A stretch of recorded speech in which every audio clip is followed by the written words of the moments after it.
Lost ancient high technology. Now, let's look at some of the fatal flaws in the lost ancient high technology argument and the arguments that orbit around there. So we'll be focusing on the stone vases. So this is one of those advanced precision machining technology points that they like to focus on, and they use as it's a cornerstone of their arguments. Now, it also involves diamond technology, but advanced precision machining technology. So we'll come to this later, but let's firstly set up now what is advanced precision machining technology. Well, no one's going to argue that the first industrial revolution, 1760 to 1840, could be called advanced precision machining technology. Machines were handmade, they were imprecise. So later, the second industrial revolution really saw the beginnings of what you might call precision or standardization. What you might describe as precision or complex items such as pocket watches were still being handmade, as no machines of that time could do the delicate work. But really, precision, delicate work needed to be done by hand because there were no advanced CNC machines or anything like that. The machines that they were using at this time were basically ancient technology. Wheels, levers, inclined planes. We just saw more of an entrepreneurial attitude and application of these machines and putting them into factories and cleaning up the process, beginnings of mass production. But the machines themselves were very, very simple, very ancient, just slightly improved, moving towards cast iron as a global economy. Iron mines and refineries were improved and making this more accessible, but everything they had could have been made by wood and very often was still made by wood and simple materials. The biggest change was really the introduction of the steam engine to remove the need for labour to power these machines. So no one can seriously call the first industrial revolution a time of advanced precision machining technology. And as regards to diamond technology, so first industrial revolution ended 1840, 1841.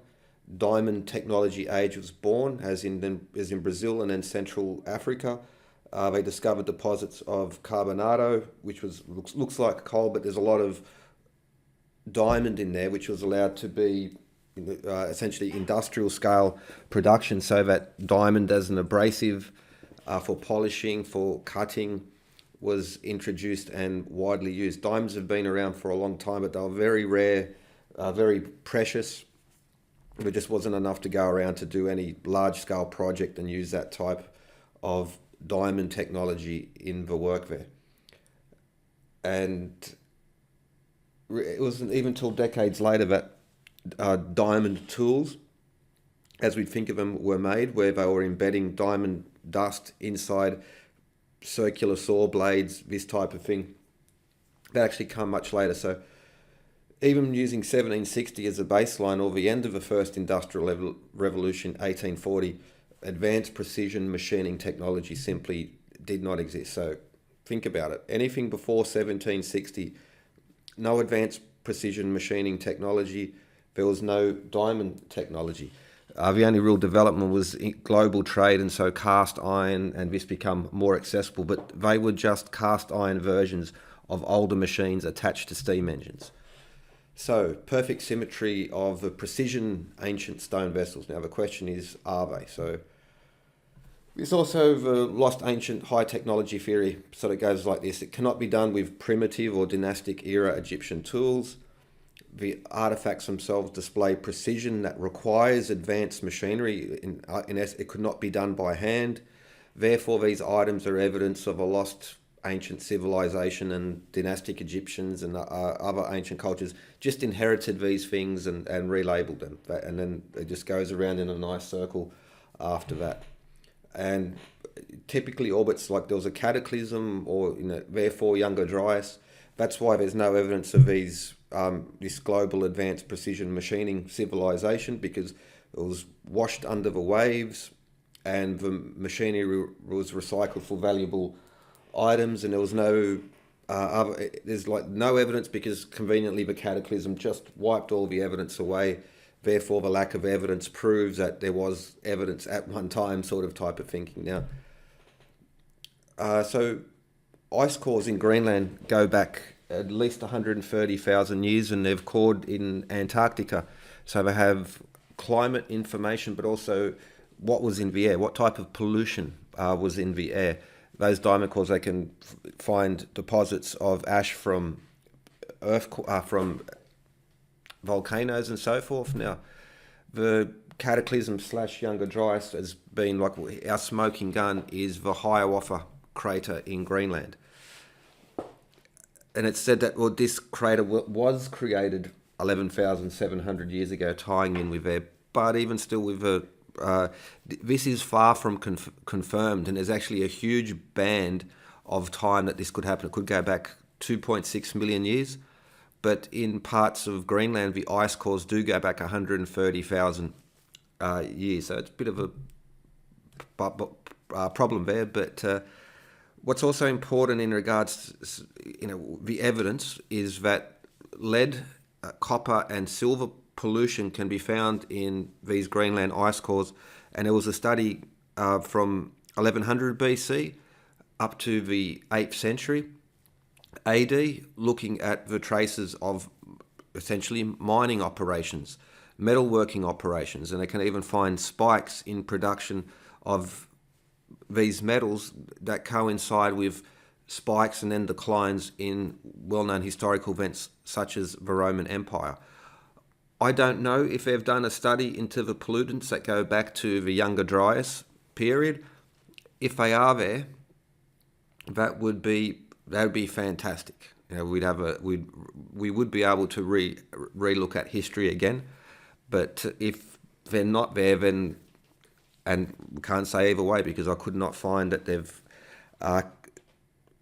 looked for those trace elements and evidence of that back to the end of the last glacial period. But if it's there, that would be great. But if it's not, it's going to be a problem. But there's this sort of, again, these points are important because it's not just one argument. It's really need to look at many others. Now, lost ancient high technology theory is it's hard to separate from ancient astronaut theory because they rely on the same arguments. There are these precision advanced items that cannot be done by hand or ancient tools, but instead of the lost advanced civilization of humans, it's, insert extraterrestrials. But in essence, the arguments are exactly the same. They just, have a different origin of who made these old sites and these old artifacts. But I'll be looking at the lost ancient high technology ones who do not go for ancient aliens. There are strong similarities, but it is, again, different. And I'll be using the ancient precision stone jars video because, as you see there, even the schist disc is one of their elements, and so is the stone vases. Now, to quote Ben from Uncharted X, many jars seem to be utterly symmetrical, perfect in their dimensions. She seems to be pregnant. Either they are or they are not. Many things, by eyeballing them, seem to have an appearance, but when it comes to utterly symmetrical, perfect in their dimensions, these are things that can be tested and measured and done quite easily. So have the lost ancient high technologists ever considered arranging to have just one of these artifacts scanned for perfect symmetry? I would just point out Scientists Against Myths in 2020, they arranged to have Core 7 high-resolution photographs from all angles. Are able to map it out and once and for all just end this helical spiral fixed point groove argument, which is one of the core arguments and is directly related to the stone vases because the grooves, striations on Core 7 are the same that are found inside the stone vases and used as evidence by lost high technologists that this is some advanced materials, advanced machining, and so forth. So it was at their own expense. They had no hope of making of profit. Scientists Against Myth team organised for these analysis to be done. The lost high technologists, with all their years, all their resources, have they ever even considered thinking about, talking about maybe having one of these objects analysed?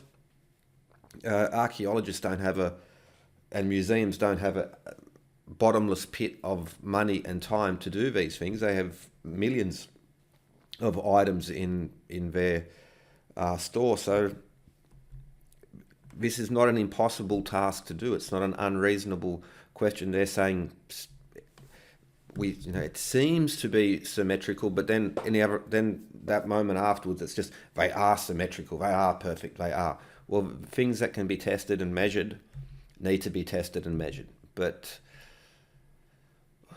for those who are interested, should be making the claims. It shouldn't be up to people like Scientists Against Myth to do the experimental archaeology and have these items studied properly and present that data. So we just make our money from saying the archaeological establishment is covering up the truth. We have no interest in actually participating in archaeology. That would mean we would have to do work and present evidence and try and back up our claims. So this is how this industry works. For all the years, all the money, why has he not gone and studied archaeology, set up a fund to analyse and measure these things? No, they're tour guides and stone pointers. But are these jars actually symmetrical, perfect in their dimensions? Well, fine crafted handiwork. So their argument is this cannot be done by hand, cannot be done with those tools. But now, for instance, just by looking at it, what you'll see is these items, which are their showcase items, these are the ones that they specify, seem to have asymmetry in there, even just by eyeballing them. Now, that would be one case, but precision symmetry requires some sort of reliable measurement. Asymmetry, which can be spotted with the naked eye, makes these neither perfect nor symmetrical, and it would be a waste of money to even attempt. Now, if they want to go and do that, that's fine. They can waste their money, but to demand of other people to spend their money and their time doing this is infantile. So,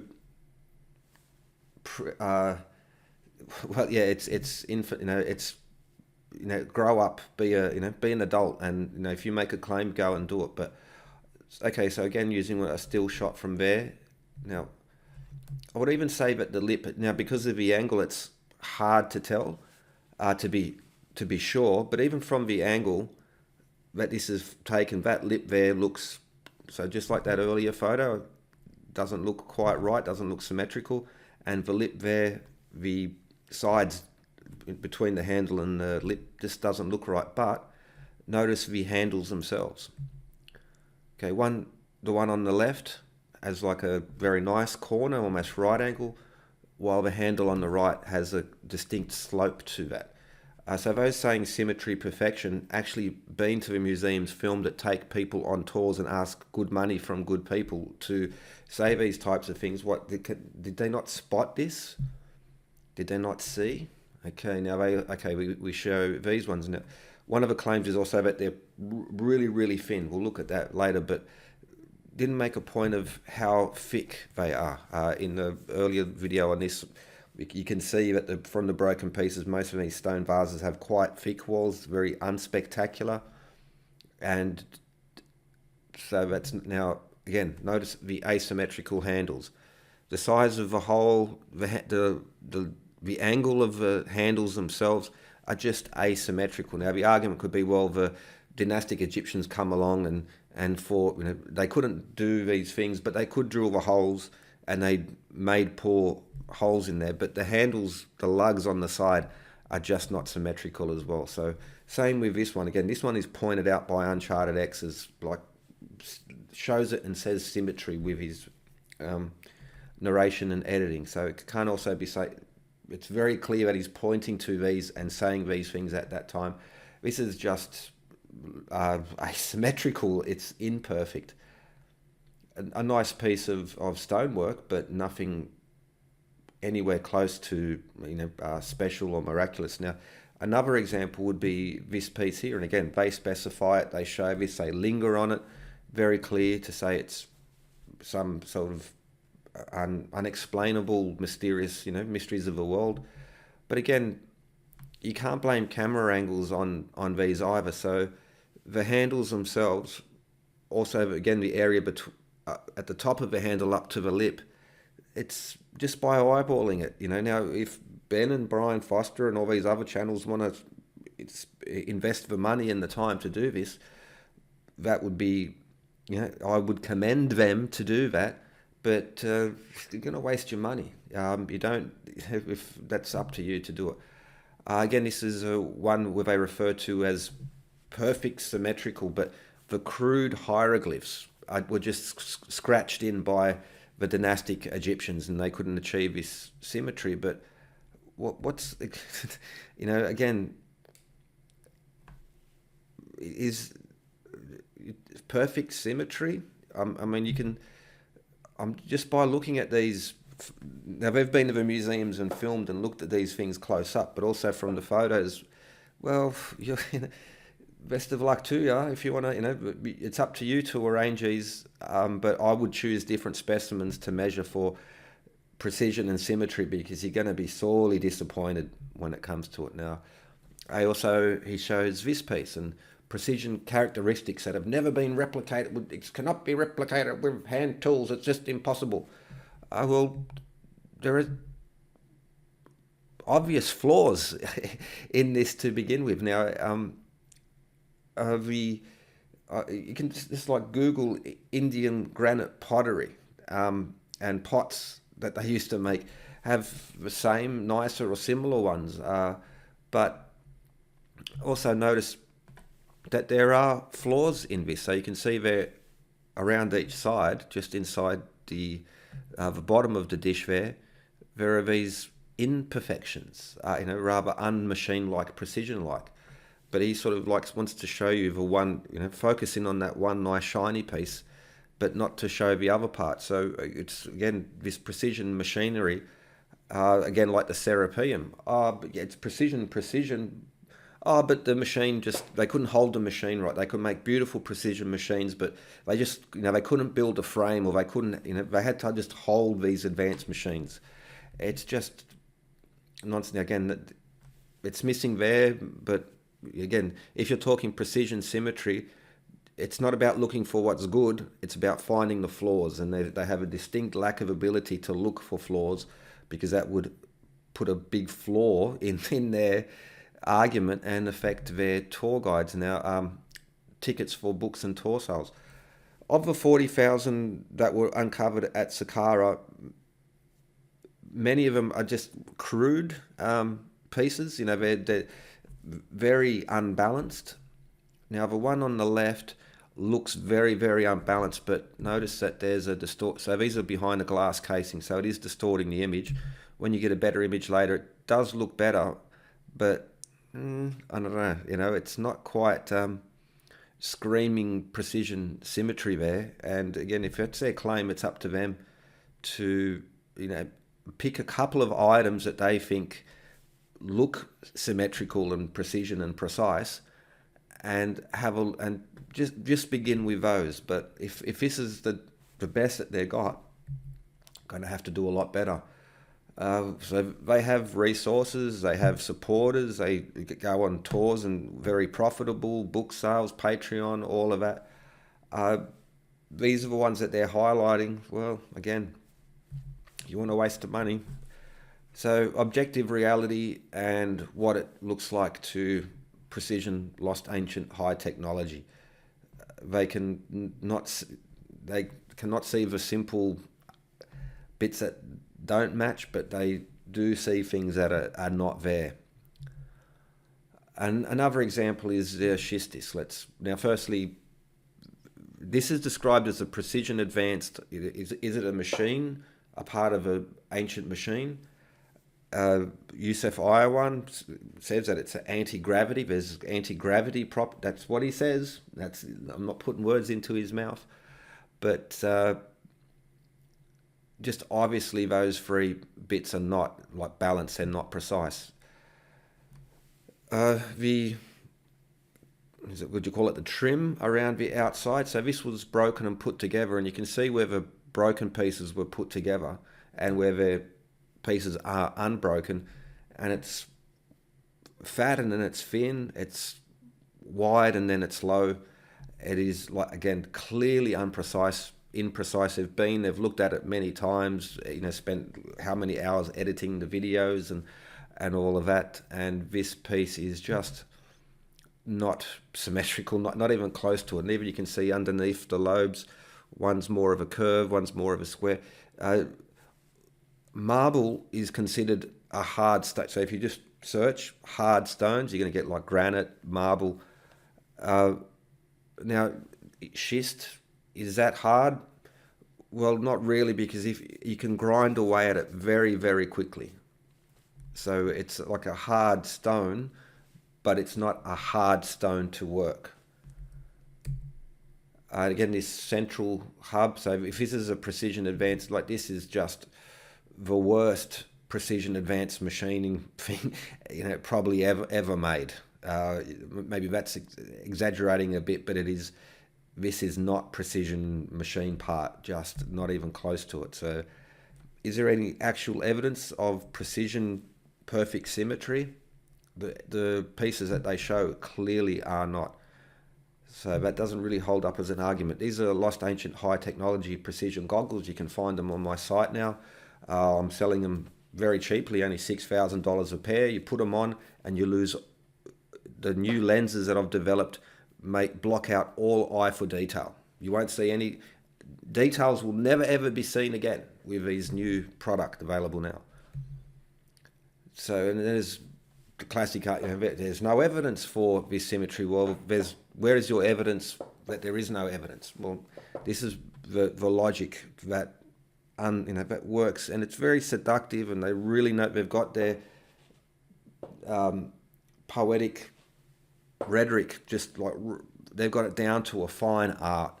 But where is the actual evidence? What do they do? Well, we make the claims and we make the money. Our responsibility doesn't go beyond there. It's not our job to present any evidence or do any experimentation or provide funding for analysis of these items and the scanning that would just settle the argument for once and forever. They could present, if they could present this argument and this evidence, and they put any effort into trying to do that after all these years and all these thousands, hundreds of thousands of dollars they've made from this business, that would be potent. But it hasn't been done. They haven't lifted a finger in this regard, and they won't, because, well, they can't be that blind, having looked at these items so many times, to know that they're not precision. And it's up to other people to do their work for them. And this also relates to Core 7, because we'll look at the grooves and the striations. Said to be a helix with a spiral with constant dimensions, something like a screw. This is all based on the descriptions of Flinders Petrie. But no one is infallible, and Petrie was very, very, very, very fallible when it came to his description of Core 7. He was also quite wrong about free abrasive powders not being able to form those grooves in there. But so this is what Petrie was saying, that there's a spiral which wraps its way around like a screw. The gap between them was 2.5 millimeters, with a 1/10 of a millimeter either way. Well, like, I don't know what Petrie was thinking, because he has a good reputation as a surveyor, and also he's like specialised in, for instance, pottery and dating periods by their pottery. But when it comes to Core 7, he was just way off. He must have been on something, because he was way off. Now, firstly, this has been, these striations have been replicated. They've been replicated with a tool as is depicted by ancient Egyptians, their stonemasons drill, and using the materials that they're known to have had. Scientists against Smiths has done it. They've also done a large diameter core. So you'll hear, who was it, that new channel who's emerged said, oh, no one's ever replicated the striations, and there have been small experiments, but not on any scale. Well, they've done small ones, they've done large ones, they've presented the evidence and the timing. Anyone can replicate it. I replicated them. I had no problem doing this. There is no rule against you conducting your own experiments. They're cheap and they're easy and they're quick to do. And the fact that lost ancient high technologists have done no authentic experiments, and it'd be worth an episode looking at just the experiments that they claim to have done and just how piss weak, if not outright disingenuous, they are. But you can repeat them if you want to test. This is what you should be doing. All right, so when Uncharted X says the fact that grinding was not the technique demonstrated by these observable striations and tool marks, he knew full well at the time that these experiments had been done. He just lied about that. There's no other way to put it. He knows the truth, and he's just lying. There's no, I don't know how he knows it's there. His channel actively blocks and suppresses this information, and he's still selling it. So the striations in the vases and on the cores are by free abrasive powders.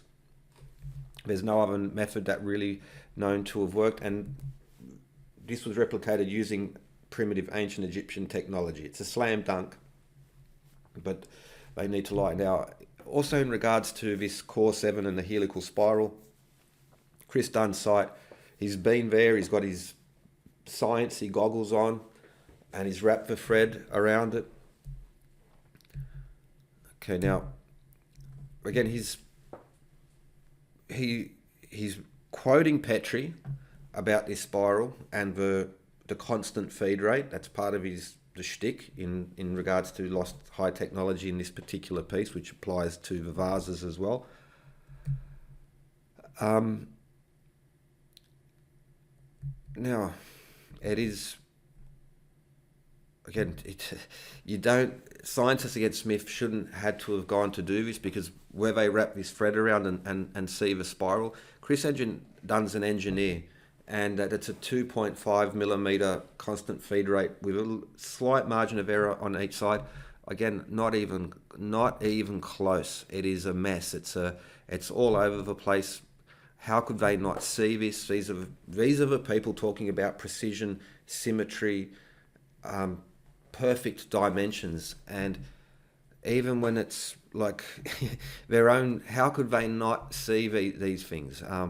We see even the spiral where the thread crosses over itself to find this helix, which is just a mess, and it changes all the time, the gaps between there. It's nowhere close to that perfection that they put it. They also have to miss grooves to make it fit. So it's like, what are they smoking? Because it's the threads cross over themselves. So it's, again, now the explanation is, well, it was a rough, ready process, and they couldn't handle and hold the drill. They couldn't build a frame. They could build this amazing machine which cuts better than anything that's available in the current times, but they couldn't build a frame. Come on. All right. So again, the point is that these people have either deluded themselves so much that they cannot see what's in front of them, or it's a scam to make money. It's it's a new age thing. So this is the evidence that they present, and it's just a mess, and it's nowhere near a spiral. How can they not see these things? It's precision. You keep using that word. I do not think it means what you think it means. So back to advanced precision machine technology, diamond technology will be using the first industrial revolution, because again, there was no precision advanced machining diamond technology. Now, this was a comment I had left in the previous video, and in the previous video, I take the quotes from Ben from Uncharted X. I'm not putting words into their mouths. This is what they say, and it's not like a 10-year-old video we've ever revised because they've actually looked at the evidence and said, well, that's not symmetry. This is what's being said in the current year. So one of what is your take regarding the fact that these bowls, vases, etc. were only made in the first dynasties and not the latter ones? And if it is relatively easy to make, then why did they stop making them? Well, look, so the first one would be the early dynastic period ended with the first intermediate period. It was a time of strife, time of change. The once united centralized kingdom broke up with local lords ruling rather than a centralized government. And out of when the dust settled, so to speak, there was a shift in the culture as well. So that would be, firstly, why only before there? Well, then the question is also, why not the latter ones? Well, that's the second. They were making them in the latter ones. If it was relatively easy to stop making, why did they stop? Well, that is the thing. They did not stop making them. This is a common narrative used by the lost high technologists. Every piece which is beautiful couldn't be made by the ancient Egyptians, and therefore, and their primitive tools. They were, again, this is a quote that they use, loincloth wearing primitives. Okay. Therefore, every high quality piece that they see to fit their narrative is to say, well, that was inherited from the lost civilization because it was made with advanced precision machinings. The Egyptians couldn't do it with their primitive tools, therefore they inherited it. So, for instance, they'll tell you, oh, they didn't have the wheel, or they were all primitive loincloth wearing primitives. I had a fella the other day, like, there is no evidence of metal buckets. So the argument was that how did the Egyptians move mortar to make the pyramids? Because they didn't have buckets. This is the bigotry of low expectations. It's a form of it's a very seductive argument. I got suckered into it earlier. Luckily, I had some experience, for instance, in lifting. So I would hear Graham Hancock and co. say, "Well, this can't be lifted, and this crush under steel rollers, or under wooden rollers." And it was, well, okay, that's not right. And then I started doing some fact checking and just realised that, like, everything that they say is just, it's a fiction. It's completely made up. They'll say wooden rollers will be crushed under 70 tons. That's just a lie. It's just completely made up. It's something that's so easily fact checked, but this is the lost ancient high technology community. The one thing you cannot do is fact check, or point to your fellows and say, hold on, buddy, you said that, but that's not quite right. I don't think you should repeat it. They keep celebrating. It's a circle jerk is what it is. So the Egyptians firstly didn't stop making them, but let's go to the Minoan period. So the Minoans really took off with the end of the dynastic period, around 2,500, around that time. It was Minoans started to take off. They made lots of stone vessels in all different types of stones and with their unique identity of their culture on there as well, including rock crystal ones. If I labelled this Egyptian, this is precision, symmetry, advanced machining. Therefore the Minoans inherited this and okay. But then we can see very specific Minoan motifs carved onto the outside of these stone vessels, some shells which are just fantastic quality as well. That's just one of the examples in there, and they're more unique design to these stone vessels. There in the centre on that little platform they're called imitating Egyptian prototypes. Okay, let's give it to the lost high technologists and say, okay, no, those were just pillaged from Egypt, but what about all the other ones with the Minoan style? And there's a dead giveaway here as well. This is why I chose this particular photo, because they have those striations there on the inside. So therefore the Minoans also had fixed point precision diamond tip machining technology, because these striations cannot be repeated. It needs advanced machining. Uh, we also see ones where they've gone a more, a bit of effort to polish out the insides as well. So again, these striations are just, they're free, whether you're using a copper tube, bronze, bone. It's the free abrasive fluvial abrasion that does this. There's another example of a known one we can see on the inside, the striations. Now we'll look at some Egyptian ones, but let's set up the ancient Egyptians. They had corundum, they had beryl available, and they of course had quartz silica. Silicon dioxide has the same hardness on that scale. So if I'll talk about Mohs hardness, I never really, it's like that's the only scale of hardness that exists. It's the only quality of stone that exists. There are all sorts of other, like tensile strength, toughness, and these other features that go into it, because window glass is, like there, look at 5.5, knife glass. Window glass has the same Mohs hardness as cutlery. So granite, basalt, diorite, porphyry, these super hard stone or Mohs hardness scale, well, they get their hardness from the silica that's in there, or in essence the quartz that's inside the stone. The stone itself does not have a hardness. What defines the hardness is the minerals that make them up, and those minerals, well, granite, basalt are only a percentage of silicon dioxide, so they're less on Mohs hardness scale than a piece of rock crystal quartz, because that's 99% silica. Okay, so in case you didn't know, sandstone, including that crumbly soft sandstone you can break apart with your hands, because it contains the same minerals, has the same hardness as granite, diorite, basalt, porphyry, or whatever. If they explain these details, this whole like Mohs hardness scale thing would just sort of fall apart, and then they would have to actually look into the properties of, what the different types of hardness testing, what they actually apply to. But again, you need diamond level technology. Still saying that at this moment, in this current year. Now, I want to bring this up because there's a vase which is made of corundum. Corundum is 9 on the hardness scale. Basically, it's aluminium oxide. Rubies, the origin of the word corundum comes from rubies and sapphires from India. But so let's set up. The ancient Egyptians had corundum. They made a vase from it.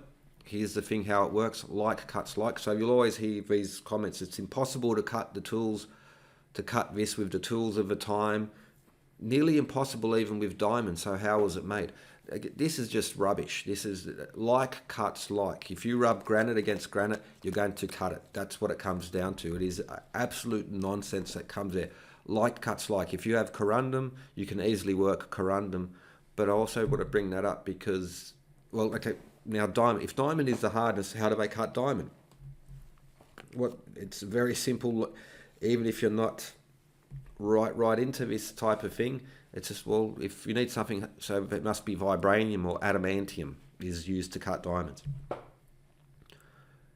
Everything's a mystery if you don't even look into the basics. So what we have is these, impossible to work stones are actually lower on the scale than is often described. This Mohs hardness scale doesn't count really in regards to this either. It shouldn't be really used. Corundum was available because they had it there in those very ancient vases. Now, what they found in, I'm sure it was in Amana, yeah. So there was a workshop there. They found stone cores, bits of statue, and what was good was that these pieces were survived and they were buried. So inside the core, they found copper and corundum. They were using it. Now that goes to around about 1500 BC, and it will often be pointed out. So all of a sudden they become very evidence-based. Oh, but that was, corundum was only used, it's only been proven to be in 1500 BC, but you point back to a corundum vase, so, you've got to be careful. So we actually have evidence. We know that these materials were around, and we know that they were being used later. But the point is, why did the Egyptians stop making these vases? The fact is they did not. Now, they'll find a vase like this, lost high technology straight away. Well, that was an inherited piece. That was inherited. All right, now, gardeners finally, so I often say, where's the tools, where's the evidence? In gardener sign list, it's broken up into parts, and where we have agriculture, crafts, and professions. So the hieroglyphs, it's like a section on tools, and we see there those tools which are described, the sort, where they were found, what period. For instance, Saqqara Mastaba, going back way back. We also have this very ancient depiction of that same tool. Now here we come to the Tomb of Rek Mirai. This is a very important tomb because there was so many pictures of the professions. So what we have here is the image of a stone vase making workshop, not just one person experimentalist working away on their own, but there was like a workshop. It's not a difficult concept, but this would speed up the whole process. But what we see is with those tools working in stone vases, you do not work pottery like this. It's pottery. You don't, you shape it. You don't go and bring in a heavy drill and start grinding away at pottery afterwards. Now, if you compare them to the stone vases found at Saqqara, we can see that the same shapes are, to be found there. We see the different styles and shapes now. Let's skip forward. So, Tomb of Rek Mirai. This illustration, it's even mentioned in Petrie, I believe, as well. So, it's not. This is not an invent. But anyway, let's look at the actual high. I could not find the photos of this, so I assume that it's been damaged. But here's another example of Tomb of Rek Mirai, where we see they spent a lot of time depicting the crafts, woodworkers, metal workers, leather makers, stone vase makers. Now, okay, there we have them working a vase on the tripod anvil. This is from Dennis Stocks, is the image, but is demonstrating how this would be used, and we see them being in use, and they're working with grinding stones or even a pounding stone to make fine, to fix. So once you've hollowed out the vase, you want to be pretty careful. But again, most of those vases were like an inch thick, so you could still be banging away on them without too much of a drama. The really thin ones, then you've got to be really delicate with them. But the standard ones which have quite thick stone in there, you could still be using a pounding stone. And a pounding stone is just a simple version of a hammer. If they had a metal sphere and were pounding on it, that would be no problem to the lost high tech. Oh, well, it's a metal tool and steel and stone, and yeah. But a pounding stone is just a metal hammer in another form. It works just as well. But also it's good for grinding. Now, this is not pottery. You do not handle pottery like this. We see a guy carving and chiseling in. This is not how you do pottery. If it's leaning against the frame, it's obviously hard. So again, you don't go, is there pottery ever been chiseled out? No, you stamp it while it's still wet. We also see a guy using a pounding stone. You can see the vase starting to emerge from the stone. So it's not pottery. This is, again, just like that earlier example. Now, here we see a picture of leather workers. Now in the top corner, so I've got the illustration. You can see in the top corner of the illustration, again, the flywheel drill and the vase. I don't know, I couldn't get the wider context of there, if this is an overlapping of a wider image of a stone vase making, or whether maybe they were using the flywheel drill inside a pot to stir up the liquids used to make the leather making. But the concept is that the Egyptians had a bow drill and they had a flywheel drill. These were around, again, these are depicted, and they worked in workshop atmosphere. It wasn't just some guy just wandered off into the desert and said, I'm making a vase on his own. Now, we also see them making statues big enough that it needs scaffolding. We see them with the primitive tools that actually do work. So again, a pounding stone, if I replaced it with a steel sphere, what's the issue? If I put a pounding stone on the end of a stick, it's called a sledgehammer or a other hammer, and that's just standard masonry tools throughout time. This thing of pounding stones, lol, how could you do it? Well, how do you think they did it before advancement? They used hammers and hard tools as well. Okay, but the point is that we have Tomb of Rek Mirai around about 1400 BC, actual depictions of them still making the vases. And so when we see vases like this, well, lost high technologists, it's an inheritance because Egyptians couldn't do it. Well, that's just, okay. Some more examples. Again, it's obviously pre-Incan. Plenty of examples. Now, I want to show this one because it's quartz, and around about 1295 to 1670 BC. Now, even the style of the Sphinx as well is also a good indicator of the time, because different styles of depictions, and you can, like one picture of, for instance, Osiris from an early period to a later period will have slight differences in them, and you can sort of tell the period from there. Now, Greek, Eastern Mediterranean, rock, crystal, stone item. Now I want to bring back this one, that which Ben showed, because I think it was a bit deliberate on his part not to, that boss there on the side where we see this figure. Well, that was crudely carved, okay, but I think he didn't want to show that one because all the plaque which gave the information on this one, because he said it's impossible to replicate with hand tools despite the obvious flaws in there. But what we see is almost it's Serapis.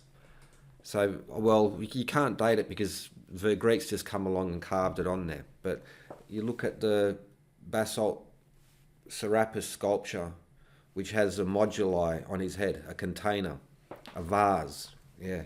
All right, but don't even worry about that, because that's a side note to the beauty of the sculpture itself. And so for him to say that this piece has never been replicated, can't be replicated with hand tools, and then we have this level of sculpture, is separate from reality. It really is, but more on this, okay? It's pre-dynastic inheritance. But the Greeks and Romans, they had iron, and that's another one of the arguments. Well, so if the only thing between Egyptian vases and other vases is the fact that iron is separate, so the only thing different between Egyptian stone vessels and later ones is iron, well, then we don't need advanced precision machinery. We just need to put iron into the hands of the Egyptians. This is the danger of this when you start to apply a little bit of logic to it. But what if I told you don't need iron, or soft copper chisels? Well, again, the Egyptian copper was impure. There are artifacts that have been studied, and they are defined as arsenical bronze because they have over 1% arsenic by weight, which makes them on the Vickers hardness scale, which is more applicable to hammers, makes them equal to mild steel. So the Egyptian copper, soft copper, is mild steel in its properties. It's an alloy. So I've done videos on that. Unfortunately, even the mainstream archaeologists, when they do their replicas, they use pure copper, not impure Egyptian copper. But even that's irrelevant, because flint tools who have been put into the hands of a sculptor, he made a replica of a sarcophagi, and he transferred over and used pounding stones and flint tools and readjusted to them. Flint tools absolutely work. You would choose to have tempered steel, but these tools do work. And even so, here we see Ayurvan temple in Hawaii. It's granite temple, only granite temple in the USA. Now, the guys who were working this, traditional stonemasons, yes, they're using steel, but they're not working any different from working with flint tools. If you swapped over, steel is not a magical metal that chews through granite and gives you extraordinary skills. It doesn't make you more accurate, or it's the skill of the worker, not of a tool, that counts. And so their skills could be transferred over. Now, even with steel tools, notice the fella there in the middle. See how he's got lots and lots of steel chisels?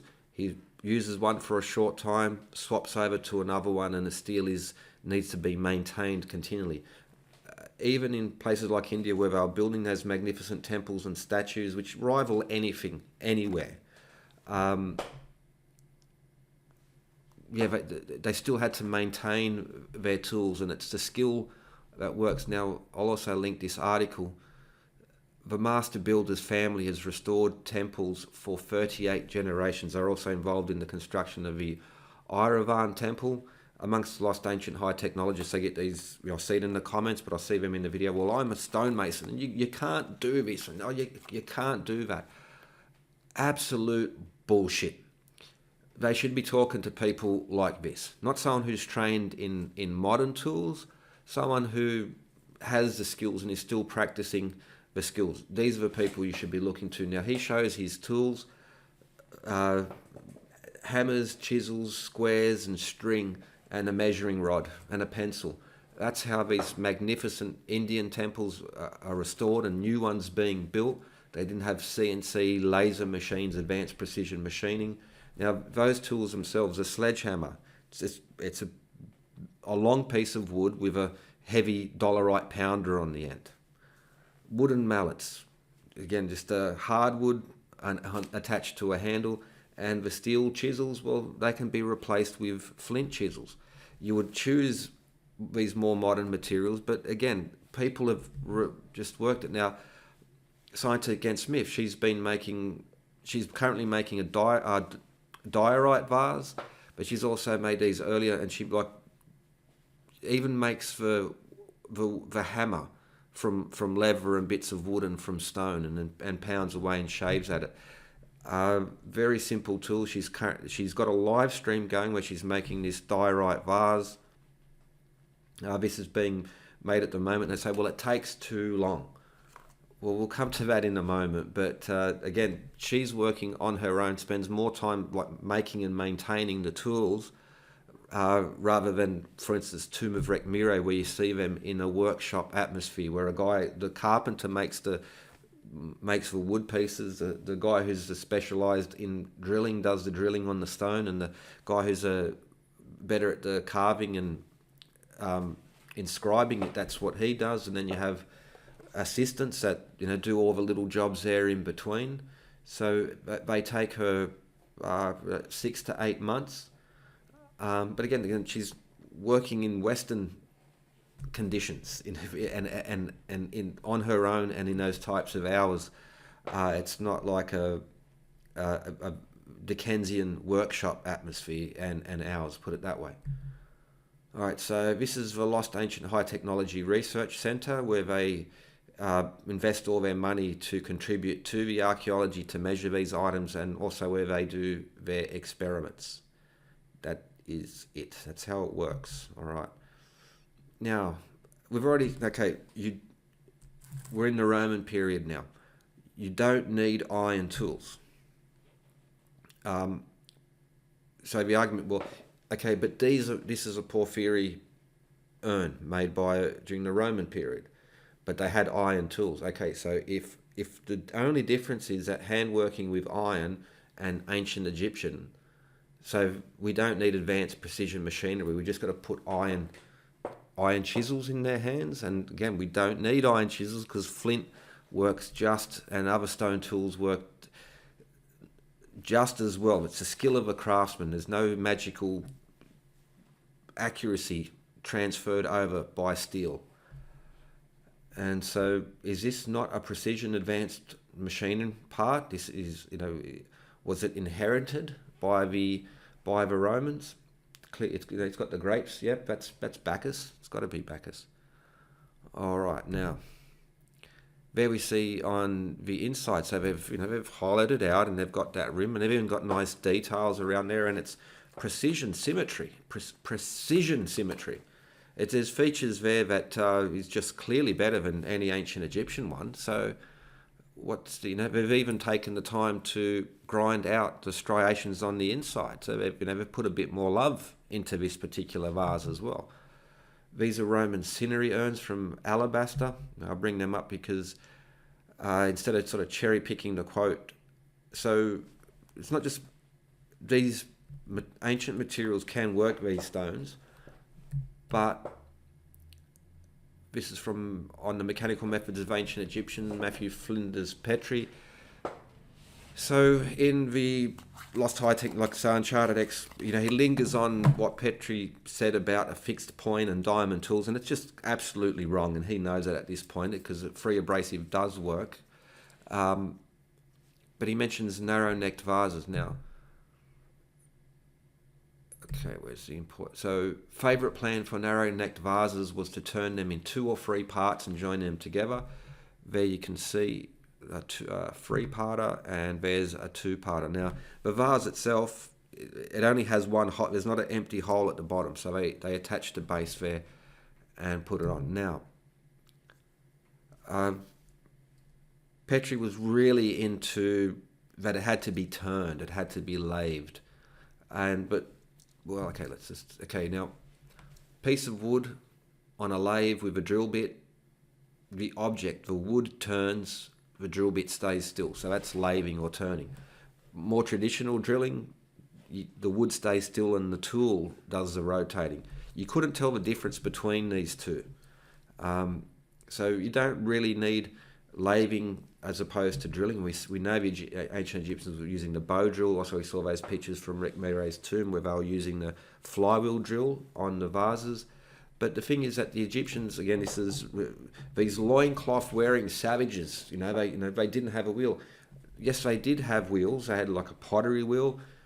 When archaeologists say the wheel, they're really talking about carts and chariots where you have an axle and the wheel. Well, why didn't the Egyptians have them? Because they lived on the Nile and on the sand. That's not a good way to operate. The wheels are just going to sink in.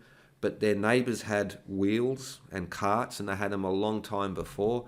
So they knew what a wheel was. They just weren't using carts. Maybe they were in some parts, but it was just like this wasn't illustrated. But all their neighbours were. It's been around for a long time, but Egyptians did have wheels, and they had the concept of a circle. They could turn a bow drill, and it's bigotry of low expectations that when it's used in that frame. So whether it was drilling in the traditional sense, like a hand drill, or whether it was turning on a pottery wheel or a lathe, they understood the concepts. So again, Petrie was insistent that core 7 was a helical spiral, and it was a diamond or some material really hard, and it was a fixed point, and it was all ploughed out with one groove. That's the word that he uses. Links to these videos. He's just wrong. It's not a helical spiral. It's just not. But the point is also in regards to Petrie just couldn't understand that free abrasive did it. Now in this paper, which is cited by Christopher Dunn and Uncharted X and used, and it's science. Well, they don't really explain the whole point of a paper. In the paper, they said explicitly at the end that there are different striations created by dry method versus the wet method. They were using like 900 RPM. They were using a very fine grit abrasive, and they were doing these tiny little drills where they had to use microscope type photography to really show up the grooves on there. But the important really part of a paper is the opening one, where we see a conversation, argument, debate between Alfred Lucas and Flinders Petrie. In short, Petrie was wrong. Lucas was right. Experimentation in Science Against Myths, but I've done it multiple times myself. Very cheap, very easy. This is the sort of thing that should be done by lost high technologists, but they do zero experiments. Anyway, Petrie, it seems physically impossible that a particle of loose powder could be embedded in a soft metal.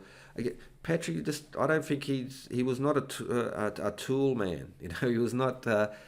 He was a gentleman scholar. And I think more he's like manservant would do, butter his bread type of guy than anyone who'd actually sort of worked. Alfred Lucas, the great, the luminary, the magnificent Alfred Lucas. I'm using that as an argument from authority because whenever they mention something about Petrie, it's like the luminary, the great. But it's Lucas he's the Egyptologist, and he's a chemist, and he's a forensic scientist, the great, the luminary Alfred Lucas. And then there's Petrie there on the side. All right, so don't fall for this is the type of rhetorical tricks that Ben's fantastic at him. He really is. I got to applaud him for that. He really knows how to play to the crowd, buddy. Kudos to you on that. You missed your calling in politics or used car sales. Anyway, Lucas was absolutely correct. Loose abrasives, in my opinion, it was a loose powdered abrasive of ground quartz using wet sand. That's what works. There it is. That's done. Uncharted X is simply lying to you when it says it cannot be done, and it's a carved ploughing out tool. He's just really quoting where Petrie says that this was ploughed out. It's just no. Fluvial abrasion, fluvial erosion in nature is another example of this, where the flood comes through and all these little bits grind away and create these grooves. It's not like a nice sharp boulder just goes and cuts out the groove. That's examples of it in nature. Petrie is not without errors. Even a tungsten carbide groove. If this was true, and if Christopher Dunn wanted to become a billionaire, just make a tool that can do 2.5 millimeter per rotation grinding into granite. The oil and gas and mining industry will be throwing buckets of money at you just to have a meeting. Okay, it's just not true. It's and again, Lucas points at that. Lucas, he's an Egyptologist, chemist. Brought in now again. Even so, this is the copper drill that I used when I was grinding. The loose powder abrasive does become embedded in the soft metal. It doesn't plough out a groove, but it does become embedded in the soft metal. If I was to get a piece of diamond and crank it in there, it's just not going to work. Diamond is very hard on most scalets at the top. It's also hard on Vickers' scale of hardness. However, the extreme hardness of diamond in certain orientations makes it useful in Vickers' hardness test. So to test Vickers' hardness, so you embed a diamond there and it has to be aligned properly along a certain plane. I think it's a 50 kilo weight if I remember correctly. They lift it to a certain height and then drop it, and then they look how much of an indent that creates into it. That's Vickers' hardness test. So when it comes to hammers, Vickers' hardness test. When it comes to making sandpapers for grinding and abrasive, Mohs' hardness test. But diamond has a cleavage plane and therefore more fragile in certain orientations than others. Classic example, you look at diamond cutters, they get the angle, they just give it a nice strike with a steel chisel, and it shears off. Cleavage is, so just like hardness, but cleavage or tensile strength and elasticity. These, when you're talking about granite or glass or diamond, there's a focus on Mohs' hardness scale because they have zero interest in looking into these topics. And apparently, he's a NASA engineer, is Chris Dunn. But anyway, so if it was possible that the Egyptians had a diamond and that they knew how to cleave to make it the nice shape, and they could orient that in the hard plane where it's the orientation where diamond's very hard, then you could push it against granite really, really hard. But elasticity and tensile strength, attempting to deform bulk diamond crystal by tension or bending results in brittle fracture. If you make nano fibers of diamond, then it's flexible, it's elastic. But a chunk of diamond, you can, in a certain direction, you can push it really, really hard into the granite and it won't crumble. But soon as you try and bend it, which means now you start spinning, rotating, the diamond is going to fall apart. It's just not going to happen. If this was the case, they'd be making them on tunnel boring machines in the mining industry and stuff like that. So again, this is just it's not going to happen. All right, so again, Egypt's Sherlock Holmes, the luminary, the great Alfred Lucas was correct and Petrie was wrong. And also Petrie was horrendously wrong with the measurements of the grooves on core 7 as well. But going back to those alabaster cinerary urns, the Roman ones, made in several pieces. Well, again, he mentions turning, and it could have been turned, but not. You don't really need that. But what he does put this vase and also the alabaster vase here. This I don't know which one Petrie is talking about because he doesn't list a number here. So I'm just using this as an example of roughly Greek date alabaster vase. Now the minimum thickness is 0.7 inches, about 1.5 millimeters inch at the neck, and 0.12 inches of the body. So the neck was very, very thin, about 1.5 millimeters, and it would be about 3 millimeters would be the body that he's describing here. Now, so this later piece has a thinness of the body which is comparable to the neck only. So when this one that's special, this special diorite vase has its neck only 0.5 inches thick. The bowl of diorite, so it's not a narrow neck vase, it's a bowl, which just makes it very easy to get in and sand down. So what you actually have is, of the stone vessels that Petrie's pointing out, is the later period, and that was one of Petrie's specialists. He knew how to date things to certain items because of the style of the artwork and the pottery style and those. So that was definitely in Petrie's sphere. He wasn't an engineer. He wasn't, and it doesn't even matter if you. It's not because someone's an engineer that makes them correct. You'll find engineers arguing with each other all of the time.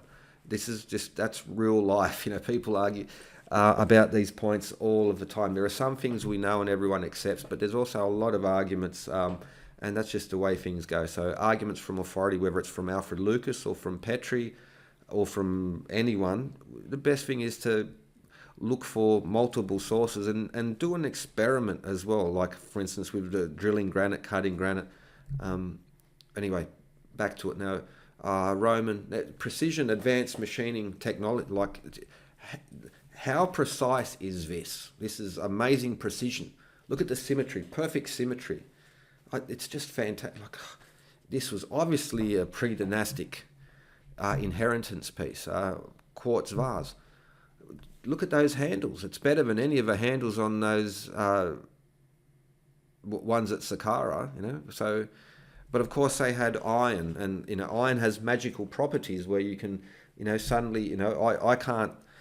I have a flint chisel and I'm pounding away and I can't do anything. I'm all clumsy. But someone puts an iron chisel, falls in my hand. Suddenly now I'm friggin' Michelangelo, and I can just do, I'm just developed it's the tool that counts. It's not the skill of the worker. Rock crystal or quartz amphori, 1st century or BC or AD. Now we come to Nero's bathtub, but I want to bring back that photo. Ben said that this type of thing has never been replicated. What world is he living on to say something like that? These were handcrafted, using very simple, wood and rope. So Romans had very simple machines, and why is it so hard to accept that the Egyptians couldn't tie a couple bits of wood together and make a frame and put a drill there in the center? The Roman technology and Greek technology, the best engineers came from Alexandria in Egypt. So Egyptian technology for making cranes and all that, the superior, later Roman development, they come out of Egypt. So it's Egyptian technology. All right. So again, this dinky little thing compared to Nero's vase. These are porphyry sculptures. Porphyry is super hard. You need diamond technology, magical tools to work at. This is Roman era, and then they inserted marble for the feet and for the hands and for the heads as well. Now this is asymmetrical in that look at the folds of the clothes and the way it hugs. When they say, how do you repeat symmetry? No. How do you transfer asymmetry in there? It's such a separation from reality. Like they made replicas of statues like this, so that the folds of the clothes would be repeated in the others. They used a pantograph to do that, and they still use them now. Now, if these sculptors could hollow out, now what is she wrapped in? That shawl is like a bowl, but not only is it a bowl, all of the folds are there on the inside, and you can see like these sculptures again, where underneath the cloth it suddenly just doesn't become rough hewn stone. They went to the added detail, so that a sculptor or a stone worker could not hollow out a bowl, and yet could do things like this is insults the intelligence of any reasonable person who is even mildly interested in this type of stuff. But red marble, okay, sarcophagus of Saint Helena.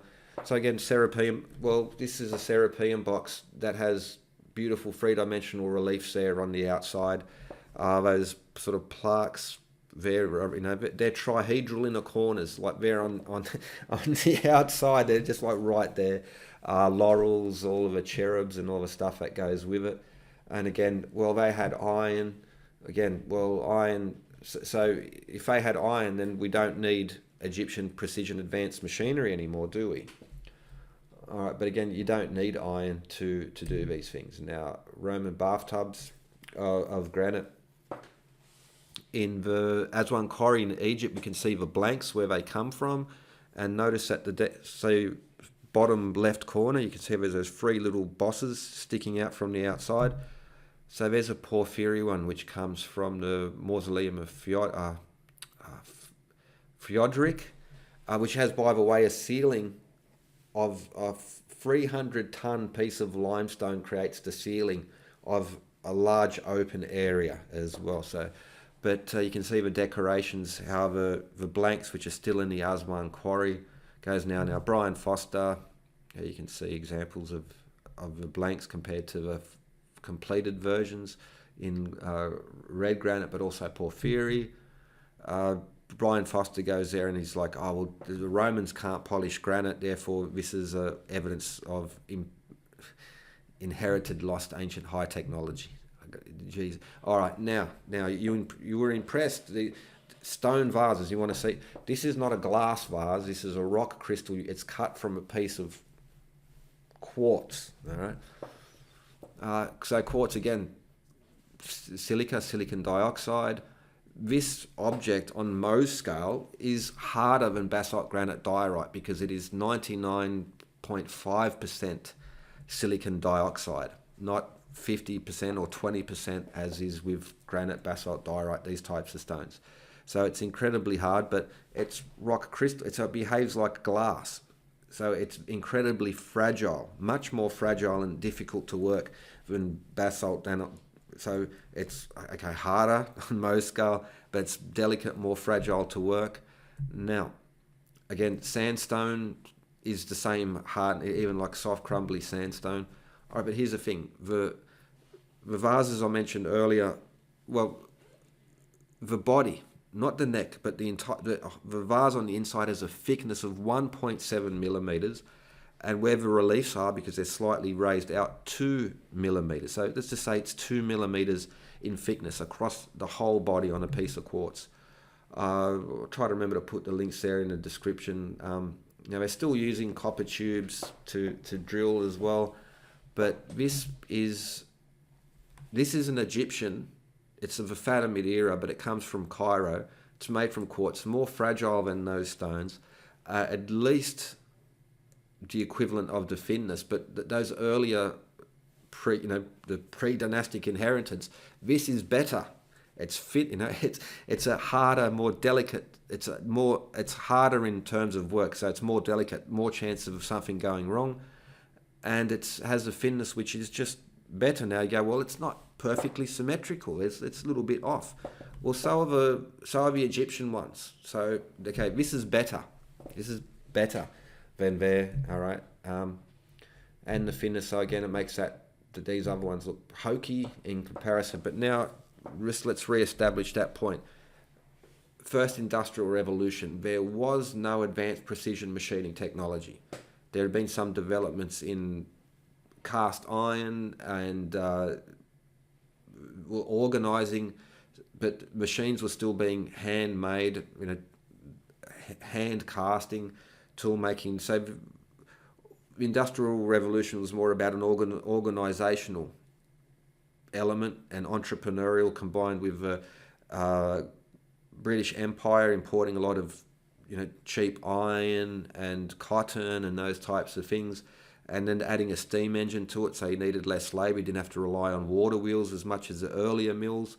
So bang, that's the Industrial Revolution. That the precision things were still being made handmade, because these machines just couldn't do that detail of work. So no precision. Diamond hadn't become commercially available to use in any scale. This is a Porphyry urn from 1650. Now, if I was to, they didn't tell you, this is an Egyptian pre-dynastic urn, and and you need advanced precision machinery to do this. You can't good God, but then you find out, well, okay, but they had iron at those times. Well, again, so what? It's just harder work using other tools, and even when to polish it and do those other, iron is of no, you don't use iron at that moment. You have to use just old traditional sand and polishing. So is this precision advanced machinery? Like it's symmetric. Look at this. Look at the symmetry. The symmetry.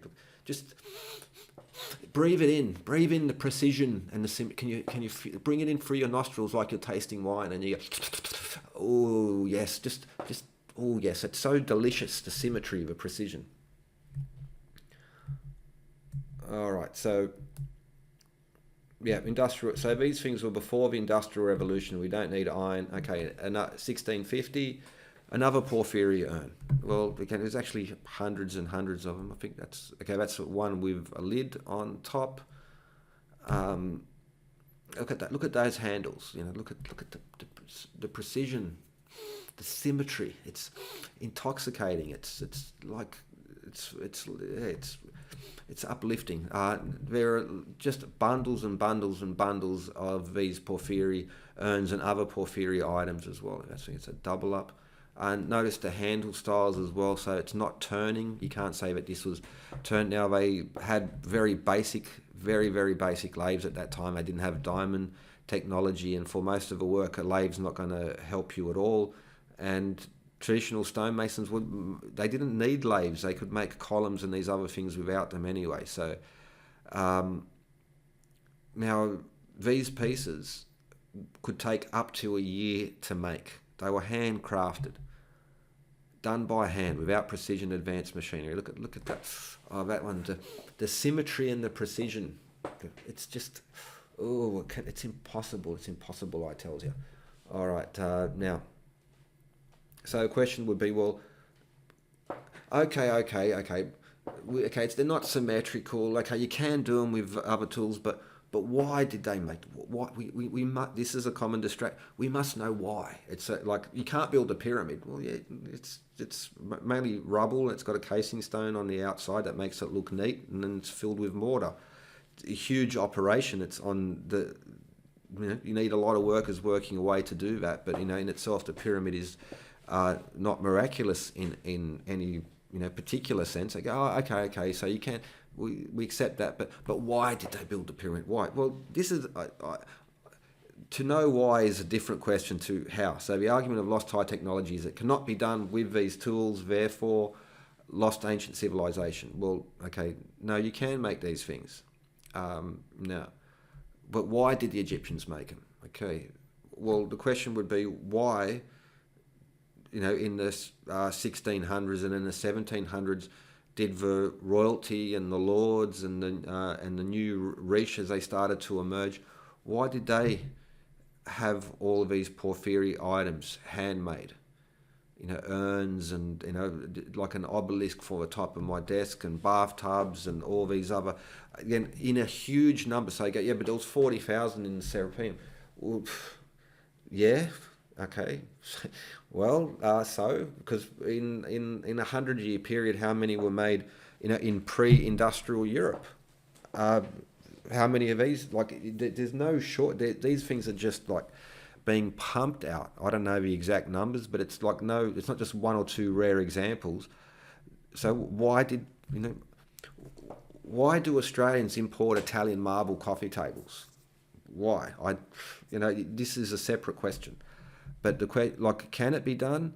Well, these items predate industrial revolution, advanced precision machinery, and are made in large quantities, and they're very symmetrical. They seem to be utterly symmetrical, perfect in their dimensions.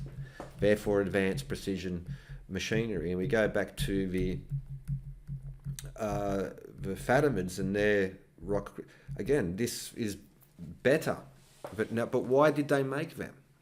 Why? Well, I don't. That's a separate question. They can be made, and they would be made, and so the old kingdom didn't stop making vases. They kept making them. The Minoans made vases, Greeks, and then Romans kept going, and you see the rise and the fall of quality, and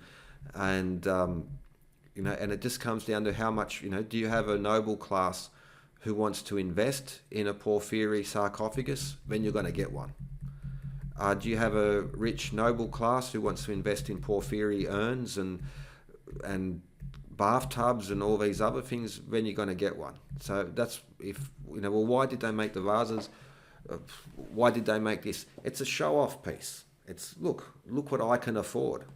It's no different now like the rich Saudis in London driving around with a Ferrari, and the super expensive watch. Now, if I was to say that about 17th century Europeans, well, they just wanted to show off. Why? Look, they're rich, and look at it. We can see his fancy clothes that he wore and all of that from the paintings. You wouldn't bat an eyelid to say, oh yeah, well that's a reasonable explanation. It was just to show off. But if you mention it in, well, why did you? Well, the guy it was just a show. He just wanted to show off. He's got look at this. These big pieces, and there was 40,000 of them. Again, how many were high? Even the ones which are high quality are clearly not precise. I haven't seen any symmetrical one that's even presented by those. But why? Well, it doesn't really matter. Does it really matter? The argument is, could it be done? And absolutely, yes, it could be done, especially given the fact that the asymmetry is beautiful evidence of hand working and certainly not precision working. And again, just like these later ones, why? Made in huge numbers in a short period of time, no more and no less than the earlier. Again, they were pre-machine people. So yeah, if you only see the lost ancient high technologists, they're going to tell you these things are symmetrical and they're precise and it cannot be done. But if you can just look at through history, the other pieces that have been made, just again objectively more difficult, and some might say more beautiful because of not just the material but also the relief carvings that go into them. Same with the earlier like Roman Porphyry, with that work that they put into their sculpture, and so lost ancient high technology people can only see symmetry even when it's blatantly obvious not there. When the asymmetry is clearly in front of them, they can't see it. You just quote Petrie over again, and an experimentation and observation of that court. Like Petrie was just wrong on those occasions. There are other Egyptologists around, who were just, Alfred Lucas. Experimentation's done it. It's been proved. Again, they didn't have a wheel. So the lost, they have no interest really in looking in the broader circles, and they do zero experimentations, and in fact zero, and they're the ones that they sort of claim to do are bad faith. Now, if you've ever seen them go to Aswan Quarry, they pick up a dolerite pounding stone and they just, for 30 seconds they tap away and they lose all coordination, and it's like they're going to fall over at some moment because they can't. And it's like, it's some of them are just fake, they want to make it look clumsy and difficult. If you gave them a metal axe head and told them to pound away, then they'd be striking it well. But if it's a stone axe head, then it's the vapors, I'm going to faint. So zero experimentation. They're stonemason experts, of a worst, I don't know what they do, install granite bench tops or something, but they're not, you should be going to a traditional mason, or at least a normal, like a sculptor, and then get him to work with traditional tools. Seems, only once you believe in lost high technology, you lose the ability to work with tools for some reason. You lose logic because, but the Egyptians only had soft chisels, iron, didn't have iron. But then again, okay, so if we put iron in the hands of the Egyptians, then there's no need for advanced precision machinery. But of course, you don't need iron. We see all these other pieces again. I think there's a lot of very seductive, very selective editing and beautiful. They really do know how to get their rhetoric going, and the cool music and the kumbaya sense of we're going to save the world from the false history and the cover up. We're going to save it. But Egyptians were making vases. We see them in Tomb of Rek Mirai. Doing all of the handy, steel, metalworking, stone working, weaving, sculpting, all, and the workshop atmosphere. We see them, making those things. And of course, go back to the Minoans as well. You also see those striations in there, which is, again, anyone who wants to spend. You only really need to even spend an hour, maybe half an hour. You'll get far enough, and you'll replicate those striations. Absolutely, absolutely rubbish. It's just a lie on Ben's behalf, because he knows that these have been replicated and it can be done. And he literally says, the fact is it cannot be done with this. The fact is he's a liar, because he knows it and he senses that information. And and what can you say? If this is the work that they should have been doing. This is they demand other people's labour. Really, and well, Petrie said some things when Petrie was wrong, but let's still quote Petrie on that, because it's so important that there's some sort of authority to our, even when our argument is wrong and being proven wrong, we must stick to this authority, because our business falls apart. So, these guys literally cannot see what's in front of their eyes. It's either they're lying or there's a delusion that goes. It's like a virus that infects the mind, where you lose the ability to have any sort of critical thinking or just analyze things. So there's Chris Dunn. I think he's got his lost high technology goggles on. Who was that? The lost high technology goggles. Yeah, that's what you need. You got to have precision goggles. It blocks out all eye for detail, and any contrary opinions, you can't see it.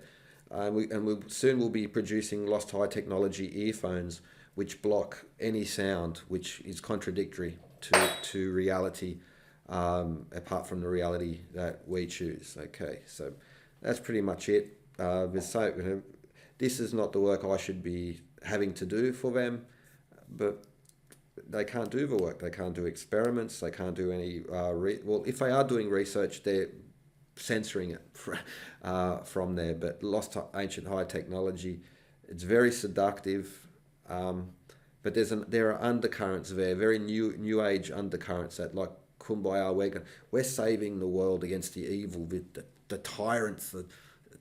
They're all out to get us. They're hiding the objects. So I went there and they moved a block, and because they don't want people to see the schist disc when it's just moved to another cabinet on the other side, because somehow moving it within the museum, not hiding it in the cellar, but just by moving it around is like some sort of conspiracy. These guys are, all right. Anyway, fun. That's fun enough. Cheerio. Have a good one. Don't believe the scammers.